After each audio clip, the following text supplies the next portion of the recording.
Yo, what's good, YouTube? We got the low post, another basketball video. You know what I'm saying? Trying to post more basketball content for y'all, for all my sports lovers and stuff like that. Trying to do more sports stuff. But we got ranking the top 25 NBA players in the 24-25 season, right? And this is going to be the low post. But before we watch the video, I have a tier list that I haven't finished making. But I have a tier list and I want to have my own my own what's it called, my own list before lows. You feel me? I'm not sure if it's for the upcoming season. Oh, it is for the upcoming season. Okay, so this is predicting how they're gonna play in the upcoming season, I'm assuming. So yeah, I'm gonna do this. I'm gonna pause it. I'm gonna edit, and I'm gonna basically skip forward and have my list ready, and then I'm gonna see how my list compares to Lowe's list. You feel me? Okay, I'll be right back. Hold on. Okay, okay. Um, I'm really struggling on these two rows right here. I'm really struggling.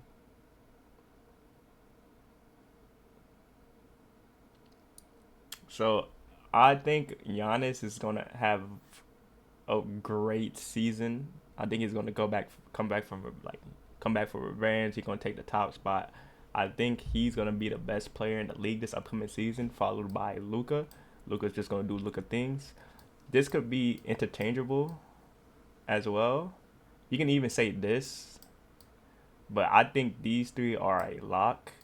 Embiid has been injury prone. I was really skeptical and on if I should put Embiid in injuries, but I'm gonna put him here just to say, um, Shea. I feel like Shea is gonna repeat what he did last year. Maybe become more of a facilitator as well. And yeah, I think LeBron and AD. That's self-explanatory. KD is gonna do KD things. I think Anthony Edwards is gonna have a jump this year and really lead the Timberwolves. Jason Tatum is gonna do Jason Tatum things as well. Um, Top 10, Jalen Brunson. I feel like Jalen Brunson is gonna have better success as a player. Than Steph Curry. I feel like he has the better team. I feel like the ball is always in his hands. You know what I mean? He's gonna put up numbers. You know what I mean? He has a well-oiled machine as a team. I feel like they're gonna make a deep postseason run. The Knicks are. Steph Curry are gonna do Steph Curry things, but the team is shit. Victor Wembanyama. This one, this one is confusing. Cause if I'm really being honest, Victor has a chance to be like up here in the second season. I'm not gonna lie, but I'm gonna put him down here just to be safe. Donovan Mitchell has been the best shooting guard out.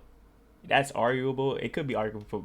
I don't know, bro. It's confusing, bro. It's confusing. When you get to ranking these players, it's confusing because there's so many different aspects you gotta think of and stuff like that. So it's just like it's whatever. Let me see what Low got going on, and I would just compare it with my list. Season is right around the corner. So the NBA season is right around the corner. I have to make videos gearing up for it. In today's video, we're going to talk about my top 25 players in the NBA. Before we get into the video, please understand I'm talking about 25 players within a short amount of time. So please forgive me if I don't give you a long essay on why number 17 is ranked over number 19. And finally, this list is a bit of a projection on what I believe these players are going to do in this upcoming season, putting into context what they've done in previous years, as well as what their team looks like in this upcoming year and how well I think they're going to perform with the players that are going to be surrounding them. Now, that being said, honorable mentions, because who number 25 is going to be definitely controversial. Paul George, Lauri Markkanen, and Zion Williamson. Not putting Zion. Oh. I had Jimmy Butler at 25, but I was considering these two as well.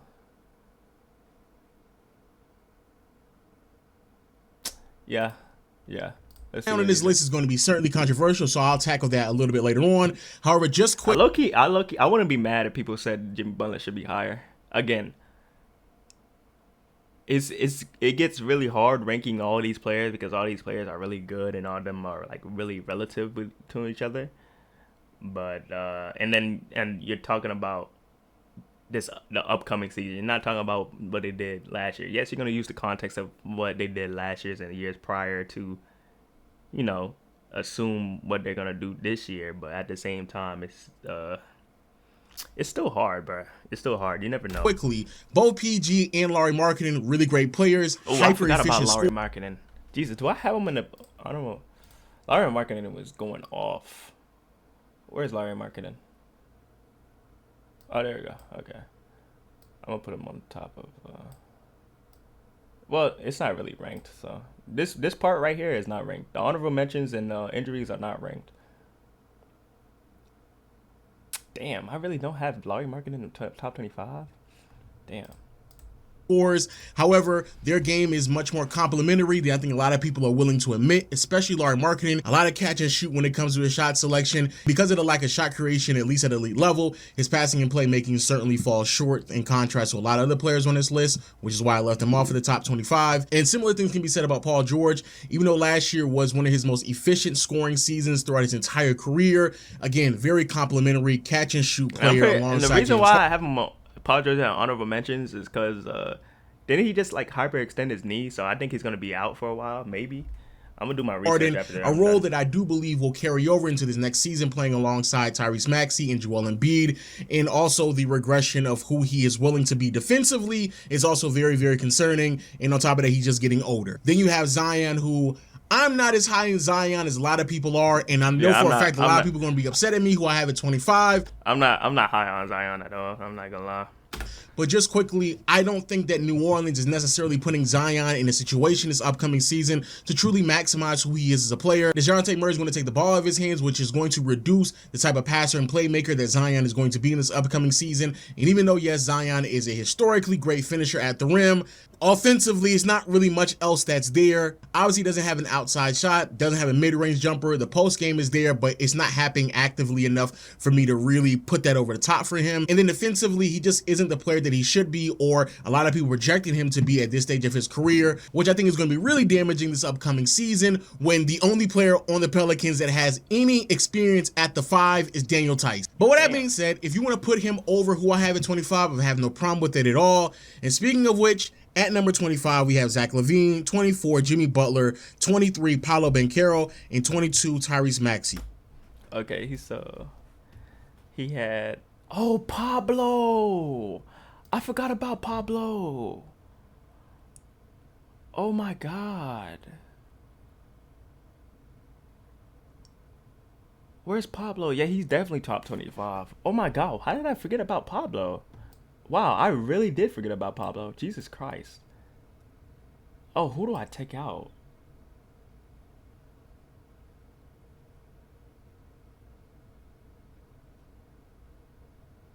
Oh my. Oh, who do I take out? Oh, this is a lot tougher than I thought, bro. Wow. I'm really I feel like Jimmy Butler's gonna have a good year this year. Contract year. He wants to make his money. Oh, I also want to put De'Aaron Fox up there, bro. Bam is a good contender too. Yo, this is why I don't like making lists, bro. Jesus Christ. Like I really like something's telling me to put James Harden down here, but that doesn't even feel right.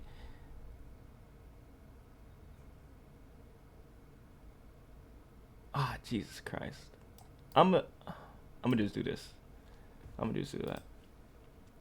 So he has Zach LaVine. Oh, he has Zach LaVine, 25. I don't agree with that. I don't think Zach LaVine is a. I don't know. I don't agree with that. But he has Jimmy Butler. I'm not mad at that. Pablo, obviously, and Tyrese Maxey at 22. I have him at 20. No, I have him at 21. I mean, So yeah, it's pretty much a match, a little key. The only difference is Jimmy Butler, and I'm not mad at that. The only thing I really disagree with is Zach LaVine. I don't think he's top 25. LaVine is where a lot of people are going to be upset at me. Personally, I'm pretty high on who Zach LaVine is going to be in this upcoming season. No more DeMar DeRozan, which means an increase in scoring production and responsibility, which I think he should be able to excel in. Before last season, when he got hurt, 70% at the rim in the 2 years prior, consistently above 40% on the mid-range jump shot, good volume three-point shooter as well, hitting him at a more than respectable clip. His passing and playmaking obviously isn't nowhere near close to a lot of players above him, which kind of keeps him in this tier and potentially off of the top 25. And defensively, of course, you can see a little bit more effort out of him as well. But I think even in those aspects, we could see a little bit more improvement in this upcoming season. And athletically, if he is still there, Zach LaVine, I believe, kind of leaps over a lot of players that I have below him, obviously outside of Zion. But for me, the biggest difference maker for Zion and Zach LaVine was simply put that I just don't see the motor that you would expect out of Zion. Last year, Zion was basically a historically great rim runner who didn't have the defensive motor to really cover ground like he's supposed to with athleticism, nor had the motor to be a really good rebounder. He averaged like 5 rebounds, and I don't necessarily know if any of that is going to change. The other players, Jimmy Butler, I think is pretty self-explanatory, regressing star out in Miami. I don't on my list, I don't have him top 25, but it's like, I wouldn't be mad if you even have him as high as like Jimmy Butler is like an oddball to me, bro, because he contract year, Jimmy Butler can pick it up anytime. He is getting old, but I wouldn't even be mad if you have him as high as like up here. You feel me? If you have them like up here, then we have a problem. But like in this row, yeah, like I'll agree with you. I wouldn't argue with you. You feel me? Has picked up a lot more passing responsibilities over the past couple of years, and I think that's the best thing he's added to his game as he's gotten older. But the volume three-point shooting isn't there, even though the accuracy was there last season. Finishing has also regressed overall. True, this could be a bounce back season for Jimmy, and with a really high defensive motor kind of puts him over a lot of people that have below him. But more or less, Jimmy tends to coast in the regular season, and his true value doesn't get seen into the postseason. And we're all crossing. If you're talking about postseason Jimmy, though, if you're talking about postseason Jimmy, here, and I'm not even joking. Like postseason Jimmy is a top 10 player in the league. Fingers hoping that he'll still be available to get to that deep into the season. Then Paolo Banchero. I believe Paolo's going to have a leap this year. Last season, I saw a lot of really good moments from him. Of course, who he is as a player is going to be very, very reliant on his jump shot throughout the year. Of course, adding KCP should help him in those regards. And hopefully, and I'm definitely a huge believer in Franz Wagner, but an improved season from Franz Wagner will also aid him in that capacity as well, because I do believe better floor spacing will really help Paolo. But the biggest thing that I saw from him in the second half of the year, his ability to leverage his height and size as a passer and playmaker, which really separated him from a lot of other people, and I believe he should carry that over into this upcoming year. And then we have Tyrese Maxey. Huge shout out to Maxey. Great season last year, even without Joel Embiid, held his own, I do believe, with other players surrounding him, not only with Embiid, but now Paul George. His shooting splits should go back up to where they once were, and on top of that, he has an improved passer and playmaker, should also aid him in his value offensively. On to the next section, we have... Okay, so he has... Bam, Tyrese Halliburton, Trey Ja. He has him a little bit higher than I do. But I can see it. I can't complain about this. I literally can't. This is like I said in the beginning of the video, these two rows that I have right here, like 15 to 25, you can really interchange a lot of these players. I'm not gonna lie, and I will not argue with you. Like, if you say, I don't know, like Trae Young should be up here, I won't argue with you. Like, these two rows, bro, I won't argue with you, bro. You can really put anybody up there, and I wouldn't argue with you, bro. Bam Adebayo, Tyrese Halliburton, Trae Young, Ja Morant at 18, though, I have him kind of higher. I have him at 15. I may be on a very small island with a bunch of other Miami Heat fans who genuinely believe that Bam is better than Jimmy.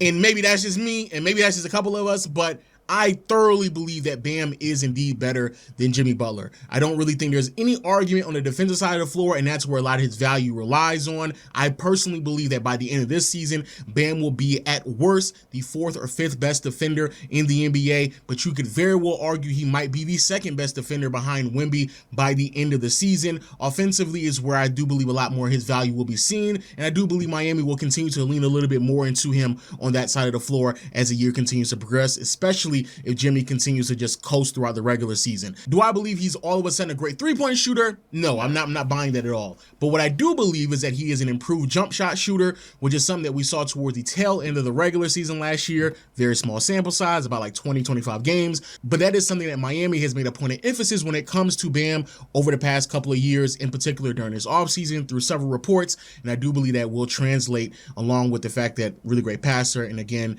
just a phenomenal defender. I think he probably will finish the season 2nd or 3rd best defensive player in the NBA. Trae Young and Halliburton, I talked about this in my point guard video, so I'll just be brief with it. Two players who last year pieced together a 30-game sample size that was really, really impressive. When it comes to Hallie, he's never played anywhere near close to those heights throughout his entire career, so until he can piece that together for an entire season, this is where he's going to be found. And similar things can be said about Trae Young as well, who he's supposed to be over the past 2 to 3 years, in particular with his jump shot. It's been up and down with the 3-ball. Until he can get to that point in his career where that's a bit more consistent, he will continue to find himself in this subsection of stardom in the NBA. But I favor Trae Young a little bit more than Tyrese, just simply because he's a bit more of an aggressive scorer than Halliburton. Then we have John Morant, I do too. where I do believe he's getting a little bit lost in the sauce. Too many people have decided to just leapfrog both Trae Young and in particular Halliburton over John Morant. But please let me remind you who John Morant was before we got to this season. I have John Morant way higher. 23, 25. I have John Morant way higher. Like,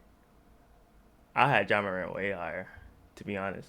Like, I feel like because people forget how good Ja was before, like, he got injured, bro.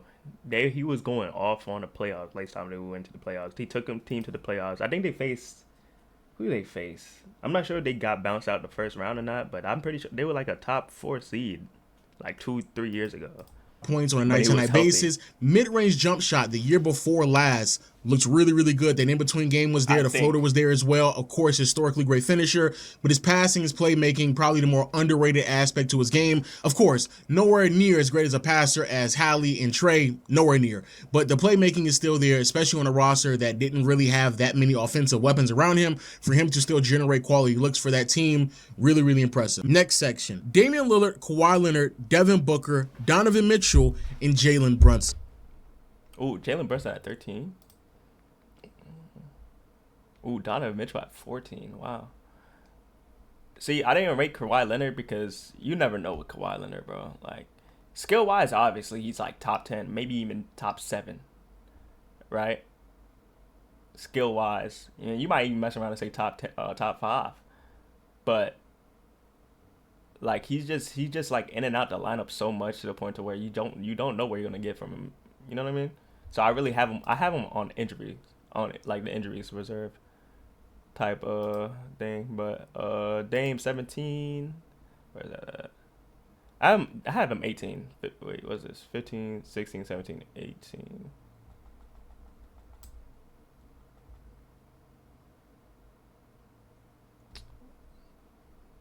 Yeah, 10, 15, 16, 17. Yeah, I have him 18. He has Devin Booker over Dame. I do as well.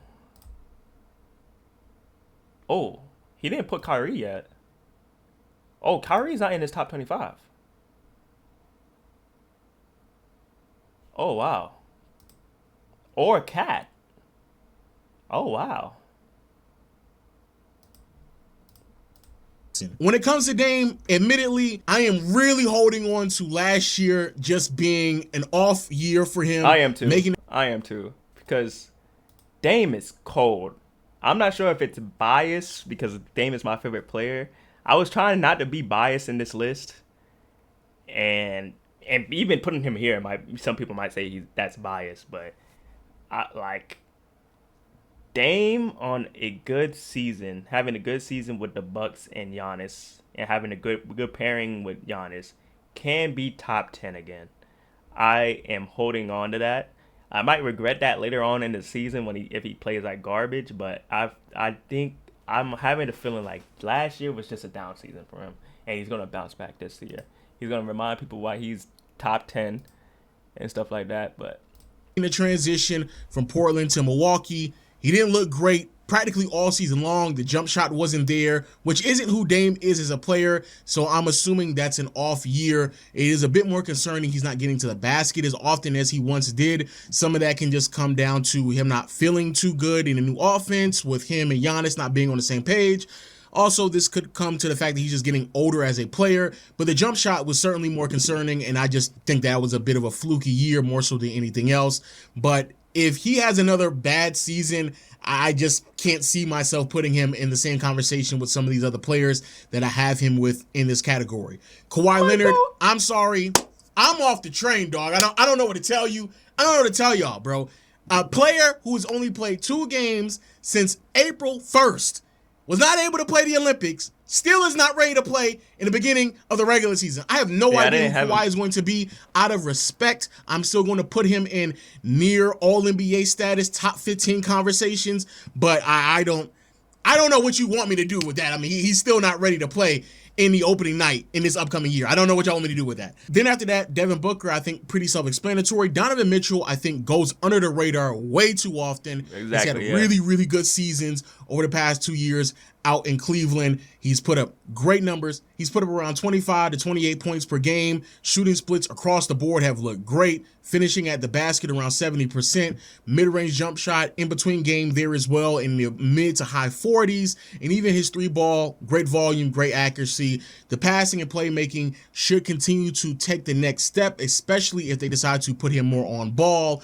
But a lot of that still is contingent on how many reps Darius Garland gets alongside him. But at the top of this section is Jalen Brunson, who, in all honesty, even though I don't have him in a higher section, could easily have an MVP caliber season just because of the level of usage that he's going to have heading into this next year. Last year, post Julius Randle going down, Brunson went up to a 30-point score. The shooting splits across the board was great. Finishing at his size was more than respectable. In between game was there as well. But the passing and playmaking, to me, is what really separated him from a lot of other players. Being able to match that 30 point per game at more than respectable efficiency with 8 to 9 assists on a night-to-night basis. Again, the usage rate is going to be really high, so the numbers are going to be very inflated. So he's probably going to post numbers that are better than some of the players I have ahead of him. That doesn't necessarily mean that he's better than said players. It just means that he's going to be utilized a little bit more often. But I do believe that because of that usage rate, because of what I saw from him last season, post Julius Randle, and because this is now a Knicks team that has really formulated their entire identity around the idea of Jalen Brunson being a ball handler, distributor, being a hub of sorts, I do believe that it's going to correlate to him being into near top 10 status. And now, this is where things get good, because I'm going to be honest with you all, and I'm pretty sure many of you all feel this way as well. There's like 12 top 10 players in the NBA. It's kind of crazy how deep and talented the league is. Facts. So he has Steph Curry over. He has Wimpy as well, and I'm not mad at it. Like I said, I even said it. Like, these two are interchangeable. All of these players are going to be in the top 12. I think he has left top 12 spots left. Wimpy and then Steph is going to be in there. Yeah. So, yeah, let's see what order. Before we get into it, here's a quick word from our sponsors. Function. Factory makes it extremely good information and streaming. It is, and make sure you have low this month of order off on your 12. You have Kevin Durant, 11 Anthony Edwards. Oh, he got Victor number 8. Wow. And you know what? I'm not mad at it. Anthony Edwards number 11. Oh, he has what's the name? He has Jason Tatum. I'm not really as high on Jason Tatum as other people do. Wow, he didn't have Jaylen Brown in his list. Did he? Did he have Jaylen Brown on his list? I don't remember seeing Jaylen Brown in this list. Wow, he does not have Jaylen Brown on this list. Wow, that's crazy. Um, LeBron number 9. Eh, he's probably gonna have AD over LeBron. You know what? I can see it. I can see it. I can see it. I'm not mad at this. I'm not mad at this. I'm not mad at this. I'm not. Wow. 10, Stephen Curry. 9, LeBron James. And 8, Victor Wembanyama. I'm going to be honest with you all. This section was not only the hardest to arrange, but also the hardest to separate from the section that I have ahead of them. The biggest reason why is because the older players, LeBron, KD, Curry, it's really hard to project what they're going to look like in this upcoming season. Yeah. I get it. They all have established careers. They've been great for an extended period of time. But I'm going to be honest with you all. And it might be me. It might be me. I might be drinking that LeBron juice. I might be drinking that LeBron Henny. I got that LeBron in my body. You feel me? But I have him on 6. It might be just me nostalgic, or like my brain is just like, oh, LeBron, he got to be up there. You know what I mean? But it might be my biasing. I don't think any of those players are in optimal situations for who they are as individuals, especially at this stage of their career. Tyus Jones is a great addition for the Phoenix Suns. Not the point guard that I think that Kevin Durant needs at this point in his career, and the Suns are still going to rely heavily on who KD is as a defender. Underrated defender. He has been that way basically since like 2015, 2016. He's been that way for a very long time, but I don't think that really changes who the other defenders are in this list. And also, I don't think his value offensively matches a lot of the players above him as well. The ability to get to the basket, share the defense isn't there as much as it once was before, but KD is KD, 25 points, very efficient, one of the greatest shooters of all time. I don't really think I need to go into details. When it comes to Curry, on a team that has a lot of big question marks, I actually do believe his passing and playmaking does separate him from a couple of players on this list outside of like really LeBron. That's the reason why I still have him in my top 10. Curry is still going to be asked to do a lot of things on a roster that, A, I don't even know if Steve Kerr is going to put the ball in his hands as often as he should, but B, I saw him towards the tail end of the year kind of flame out a little bit, and I think a lot of it just has to do with age, and similar things has to do with LeBron. Towards the tail end of the year, the effort defensively just wasn't as consistent. Again, he's 40 years old, so it makes sense, but moreover, when it comes to LeBron, it seems as if like JJ Redick is really taking a stance on the idea of Anthony Davis being a hub of what that team is going to look like in this upcoming season, which is why there is a separator for me when it comes to AD and LeBron. But I'll talk about that later on. The two young players, though, Anthony Edwards and Victor Wembanyama. I am so torn on who Ant is going to be this upcoming season because I think Ant is going to have a jump, bro. I think Ant's going to have a jump, bro. I think he's going to be top 10 in the league as a lock. Yeah, I think he's going to be top 10 in the league as a lock. I think he's going to have a better season than Jason Tatum in terms of like individually. You feel me?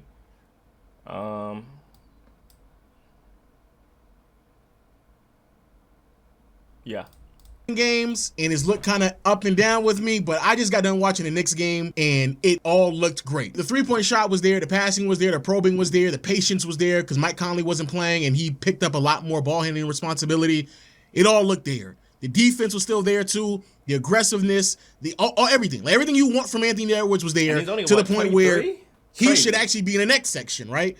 But I have to see that for a whole season. I think there's going to be some growing pains. A lot more teams going to be adjusting to him picking on more on-ball responsibilities. But his defense really separates him from a lot of players below him, who I believe he's going to be as a scorer. He talked about how he improved with his shot selection, in particular his three-point shooting. I think that will also separate him from a lot of players below him, athleticism and just getting after it. And moreover, I really hope the ill-advised mid-range jump shots that does remind me of Kobe from time to time, I do believe that a lot of those are going to be removed out of the shot selection as well. But even with all that being said, I am still very concerned on what this team is going to look like when Julius Randle is inserted into the starting five. Because so far, we haven't seen Randle. It's a lot more Naz Reid in the preseason.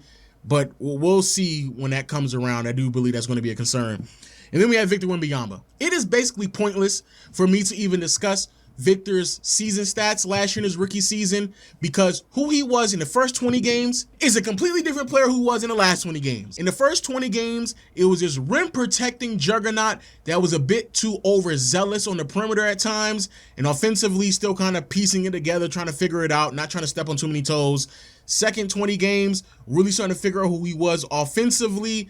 And then like towards like the second half of the season, last 20, 30 games, he not only found out who he was as a scorer, made it much easier for him when he got to the basket, but also found out ways how to leverage himself as a scorer to record 4 or 5 assists on a night-to-night basis, while also being a more refined and more impactful defender. He did that all within like a 60 to 70 game sample size. And be very mindful, not only was he trying to figure it out on the fly, but and he was playing under minutes restriction. I'm not sure if they lifted the minutes restriction that like later down the season. I didn't watch Spurs games like that, but I watched probably like 2-3 Spurs games, and I'm not sure if they lifted the minutes restriction later on in the season, but I'm pretty sure he had a minutes restriction for most of the season. It was Popovich. Popovich was just bullshitting on the sideline for the first 20, 30 games, putting out everyone out there except for the best starting 5, and Victor still figured it out. Now with Chris Paul and Harrison Barnes, who I think Barnes is going to be the biggest addition. I think that's the addition that a lot of people aren't talking about as much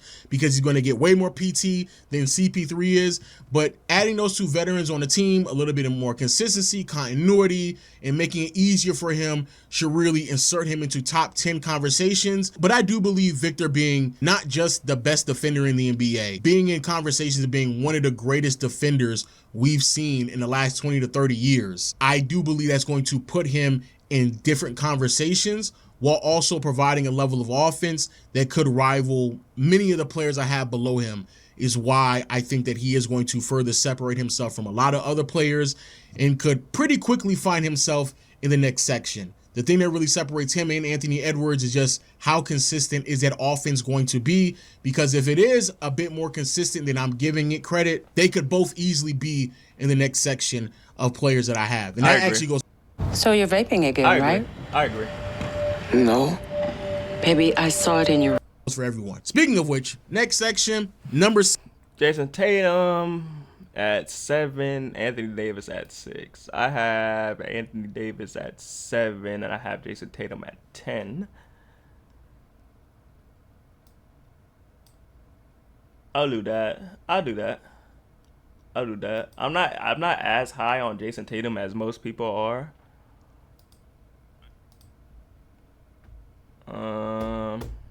And the fact that he doesn't have Jaylen Brown in his top 25 is crazy to me, bro. This is bothering me. I'm not gonna lie. Like, I'm not mad at this whole list, other than Jason Tatum being like top 7 and Zach LaVine being 25, bro. I think Jaylen Brown should at least be top 25, bro. You know what I mean? 7, Jason Tatum. Number 6, Anthony Davis. I think that both of these players are going to have really great years. Tatum is going to have a bounce-back season, really bad playoffs, really bad finals, still won a championship. Congratulations to him.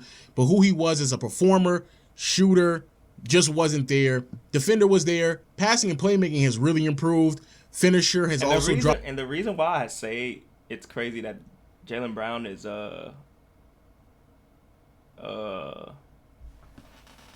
should be top 25 is because I think the gap between Jaylen Brown and Jason Tatum isn't that far off in terms of just, I feel like offensively Jaylen Brown